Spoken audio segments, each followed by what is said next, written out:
Right. So, in this lesson, we will take a look at the Python documentation. Before we begin, let me say how certain documentation has been organized may change over time.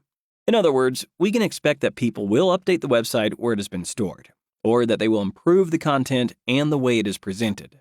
Therefore, please focus on the essence of this lecture and disregard any visual and organizational details. There are a few ways to access the Python documentation. The first one is to go to the official website of Python, which is python.org. Then one option would be to click on Docs up here. Here it is.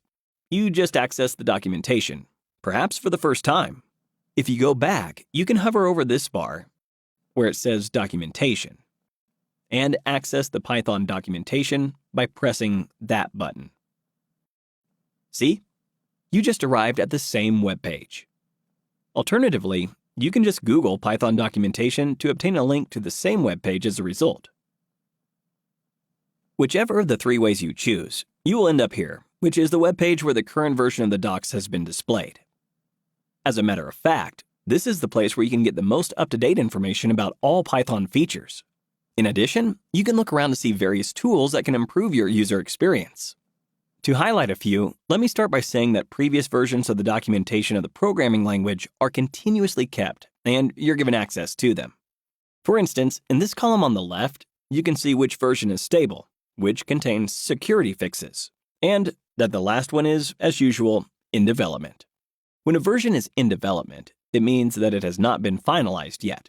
That's why unless you would like to take a quick look into the future, you would normally like to use the latest stable version. At the moment of recording this video, this is the 3.8. If you'd like a full list of documentation versions, you can click on All Versions here, and then choose the one of interest. Otherwise, as you go back, you can also change the version by expanding this list and selecting the one you like. Since 3.8 is the latest stable version, let's go for that one. Another interesting piece of information, which you can find as you scroll down the page, is the FAQs. They contain answers organized into several subcategories.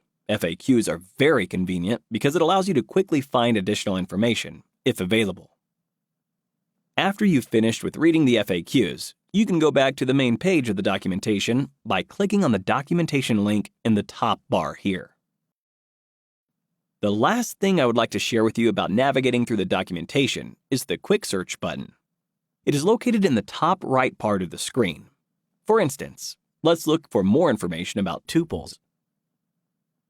Interestingly, the first few results don't even contain the word tuple.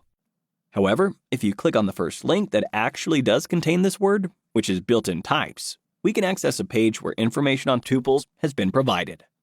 Instead of scrolling down so much to get that piece of information, we can take advantage of the table of contents provided on the left and click on Tuples. Great! Although the search button is very helpful, you have to take into account that it is the documentation itself that may seem to be organized in a very chaotic way at first. Therefore, you might need to spend quite a while before you know how to quickly obtain the information you need. Nevertheless, once you turn this into a habit, you will have probably the richest and most precise definitions of the given terms and tools at your fingertips, at least from a technical perspective. As an extra exercise, let's scroll back to the top and look for information about the extend method. Here's a new trick. Since the method we are referring to is one that applies to the lists class, the way we should look for it is by typing list.extend. As we do that, we obtain relevant information in the sixth result of our search, related to data structures in Python. When we click on the corresponding link, we can see an exact description of that method. Awesome! Actually, in many situations, Jupyter can help us obtain the information we need from the documentation in a much more convenient way. Let's go to the Jupyter Notebook file. Here we have created list 1, and we would like to extend it with the elements contained in a second list, list 2. Once we've typed the name of the list and placed the dot operator, we can press the Tab button. This will prompt Jupyter to provide us with a few suggestions on the methods we could use here. Since append starts with the first letter of the alphabet, it is logically on the top. Down the list, we can see extend as well. Click the Enter button from the keyboard to choose it. Then, open parentheses, and while you're still in them, type only the first few letters of the name of List 2. Then, use tab completion.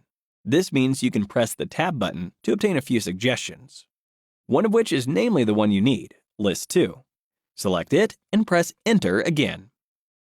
Referring to the Python documentation again, while your cursor is still between the parentheses, hold the Shift button and press up to 4 times the Tab button to obtain information about the extend method in different ways. I must admit that the documentation displayed by Jupyter is not as comprehensive as the one you can find from the official Python website. Nevertheless, this Jupyter tool is a real killer. It is extremely useful because it saves you the time to always go online and look for information describing the functionality of a certain method. As a side note, let me show you how this Jupyter tool also works for functions. For instance, as you type the string function, you can place your cursor between the parentheses, hold Shift, and press Tab to obtain information about this built-in function as well. Great!